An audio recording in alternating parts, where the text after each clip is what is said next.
E aí, gente, boa noite, tudo bem? Saudade de vocês, queria tanto estar com vocês. Esse estudo me deu vontade assim de estar sentado na sala para conversar com vocês. Bom, estamos na lição 2 da IBD. Essa lição vem falando sobre o projeto de Deus para o casamento. Muito boa, gostei muito. Espero que vocês também tenham aproveitado. Eu vou tentar pedir amanhã o Joelson para levar as revistas e quem estiver lá tentar fazer chegar até vocês. Bom, no início da nossa lição, os textos são Gênesis, Deuteronômio, Coríntios, Marcos e Romano. E eu vou passar rapidinho para o vídeo não ficar muito extenso, tá bom? Logo no início, na introdução, vem falando que faz parte da nossa existência convidar alguém para dividir intimamente a nossa vida. Por mais que você não acredite em casamento, por mais que você não acredite que não tenha que estar com ninguém, a palavra de Deus, lá em Gênesis 2:18, já diz o quê? Não é bom que o homem esteja só, né? E esse homem a gente entende como homem e mulher também. Então, já no início, Deus já vê essa necessidade do ser humano ter uma pessoa, né? Precisa ter alguém. E essa pessoa, a gente vai aprender aqui na lição, que vai vir com alguns requisitos, tá? Não é qualquer pessoa. Ai, vou escolher qualquer pessoa, sair correndo, escolher. Não é qualquer pessoa. Para nós sermos felizes e bem-sucedidos no casamento, tem um requisito, né? Quando nós vamos comprar uma blusa, você vai comprar um tênis, você vai vendo logo a marca, o conforto, o preço, se tem condições ou não, se está na moda ou não. Então, tudo que nós vamos adquirir para nós temos um pré-requisito, né? Para tudo. E não é diferente na questão do casamento e namoro. Então, nós vamos ver isso. Nesse projeto, não cabe alguém que não trate Deus como prioridade. Até porque nós temos que escolher sem pressa, temos que refletir bem a respeito de quem nós vamos convidar para fazer parte da nossa vida. E a pessoa tem que estar preparada para compartilhar a nossa vida com lutas, sonhos e vitórias, tá? Então, vamos lá. O primeiro tópico da lição vem falando: namore alguém que priorize a Deus. Logo ali no início, em Deuteronômio 7:3, vem dizendo assim: não realizará casamentos com elas, não darás tuas filhas e teus filhos, e não tomarás as suas filhas para teus filhos. Deuteronômio 7:3. Isso aí já é uma orientação de Deus para o povo de Israel, né? Eles estão prestes a possuir a terra prometida, e aí Deus já começa a falar: vocês vão encontrar povos lá diferentes. O povo que se encontra lá prestam cultos a outros deuses, não me tem como prioridade. Então, não dê seus filhos em casamento, não se relacionem com esse povo. E isso Deus já vem mostrando que nós temos que aprender, temos que ter o cuidado de escolher com quem é que nós estamos pretendendo nos relacionar, né? O chamado jugo desigual. Né? Como é que eu vou me relacionar com uma pessoa que não tem o mesmo pensamento que eu tenho?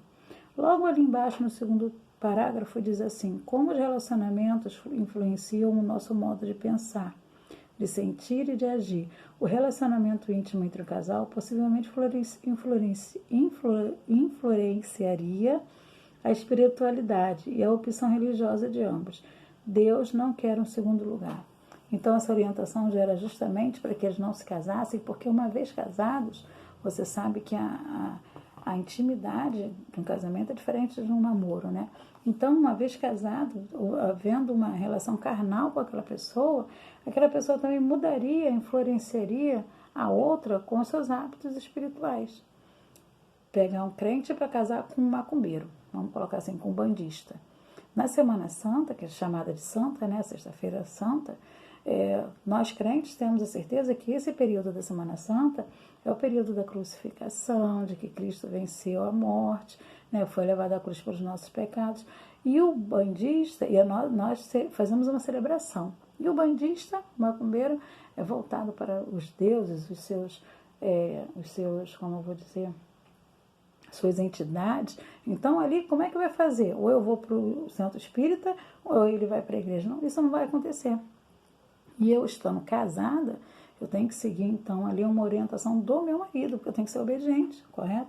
Então, Deus já estava tratando desse ponto com o povo, dizendo que não era para misturar esse povo E principalmente que na revista também vem dizendo que Deus não quer segundo lugar, Ele quer prioridade, né? Ele quer ser o primeiro em tudo. Segundo ponto, namore alguém que honre seus pais. Eu falo isso com vocês direto, né? Quer namorar alguém? Procura saber como é que ele trata o seu pai e sua mãe. É obediente, cumpre os horários, não fala mentira, está sempre disposto a ajudá-los. E nessa parte do disposto a ajudá-los, naquela época, na época de Moisés, a lei dizia: honra teu pai e tua mãe, quem amaldiçoar o seu pai e sua mãe certamente morrerá. Mas se alguém disser a seu pai e sua mãe: o que de mim poderias receber como benefício é corbã, essa palavra corbã é oferta ao Senhor. Vamos lá. O compromisso de honrar pai e mãe não era só em honrar, era ampará-los também na velhice. Então, naquela época, na época de Moisés, se alguém dissesse: mas eu não posso amparar os meus pais porque eu estou em corbã. Corbã é que tudo que eu tenho é oferecido ao Senhor. Então, ele estava livre de poder sustentar, dar um sustento aos seus pais. E aí Jesus, lá em Marcos 7, de 10 a 13, já vem falando nisso. Né? Que eles acreditavam, vocês estão vivendo um evangelho, vamos colocar assim, um cristianismo de hipocrisia, porque essa palavra foi falada na época de Moisés, e vocês usam isso como desculpa para não suprir a necessidade dos seus pais, e isso está errado, né? Vem chamando, vem desmascarando eles, tanto que na revista vem dizendo que, a fim de ensinar sobre a importância no nosso mundo interior e a verdadeira santidade aos judeus, que eles valorizavam uma tradição humana. Olha bem, eles valorizavam essa tradição mais do que o próprio mandamento. Usavam essa tradição do Corbã para poder não dar o auxílio aos seus pais na velhice e desvalorizando a palavra, que era honrar os seus pais, né? E aí Jesus veio falando que eles estavam distorcendo a palavra. Nesse tópico mesmo, já vem dizendo, lá no finalzinho: afinal, que tipo de crente não valoriza os próprios pais? Já observou como a pessoa com quem namora ou pensa em namorar trata os seus pais? Aquilo que eu falei. É obediente, cumpre os horários, respeita, faz tudo aquilo que é pedido. É um bom filho, é uma boa filha. Você é um bom filho, você é uma boa filha. Então, tudo isso também é um requisito, né? Para que seja bem sucedida, tanto no namoro quanto no casamento. Então, honre os seus pais. Preste atenção naquele que você quer junto, como ele respeita os seus pais, como ele lida com os seus pais, né? Um rapaz que não obedece o pai, um rapaz que não obedece a mãe, ele não vai respeitar você quando você disser: não põe a mão aí não, não toca, não, olha, não dá, nosso namoro não pode ser assim. Ele não vai te respeitar. Se você namora uma moça que não respeita os pais, não respeita a mãe, você também não vai, ela não vai respeitar, como você vai dizer: olha, no meu namoro é diferente, eu não sou tão avançado desse jeito, eu não faço certas coisas. Ela não vai entender isso. Então, procure namorar alguém que respeite os pais e a mãe, principalmente tenha Deus como prioridade. Namore pensando em casamento, o terceiro tópico. Falo isso para vocês, né? O namoro é para o casamento, né? Você vai namorar projetando casar com aquela pessoa. Mas eu achei que ela era assim, então não namora. Por isso é que essa lição vem dizendo: você tem os pontozinhos de você escolhendo certinho a pessoa que você vai querer. E orar ao Senhor, Deus vai te dar o que é melhor, que é separado. Já está separado para você, é isso que Ele vai te dar. Então, namore pensando em casamento. Sabe por quê? Porque aqui vem dizendo que eu tenho que ter um relacionamento com alguém projetando formar uma família, né? E casamento não é uma brincadeira, assim como o namoro também não deve ser, tá? Eu namoro aqui, depois eu namoro ali, porque até dá certo a gente casa. Não, não pode ser assim. Você tem que ter um pensamento só. Namorar com a intenção de casar, tá? Eu quero que... Olha, essa pessoa tem todos os requisitos. Ele é temente a Deus, ele tem Deus como prioridade, ele respeita os seus pais, ele me respeita, ele pensa e projeta em ter uma estrutura familiar boa, de boa educação de filhos. Então você está indo no caminho certo. Eu vou namorar aqui até dar certo, se não der certo eu namoro o outro. Não pode ser assim. Não pode ser assim. O mundo diz para você que tem que ser, que você tem que trocar de pessoas aqui e ali e tal, tal. O mundo vai dizer isso, mas você, servo do Senhor, não pode ser assim. Namore pensando no casamento, porque não é brincadeira.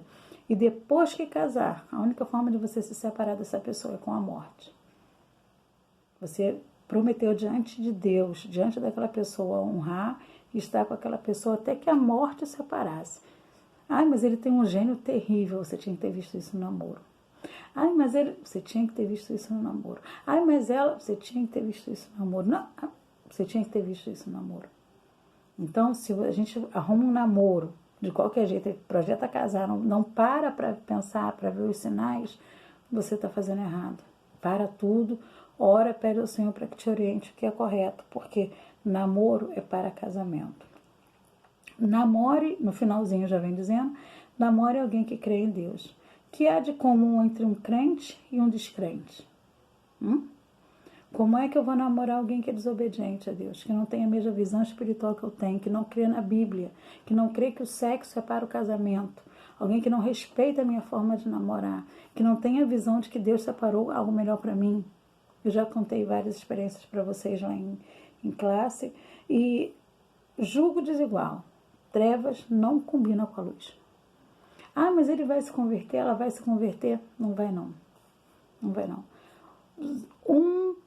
Vamos colocar assim, 0,0000000,1% de 1 milhão. Às vezes consegue converter alguém ao Evangelho. O máximo que a gente vê é a pessoa saindo do Evangelho e vivendo, saindo, o namoro conseguindo tirar essa pessoa da presença de Deus. Então, namore alguém que creia em Deus, que tenha os mesmos princípios que você, que crê que Deus separou o melhor para você, que crê que o sexo é para casamento, que crê que o namoro tem que ser respeitoso, que crê que você tem que honrar os seus pais. Uma pessoa que seu pai falou para chegar 11 horas, mas se a gente chegar lá meia-noite não vai ligar não, essa pessoa não está sendo certa para você. Então, gente, já para fechar, que o vídeo já está começando a ficar comprido, eu queria falar mais coisas, mas não vai dar.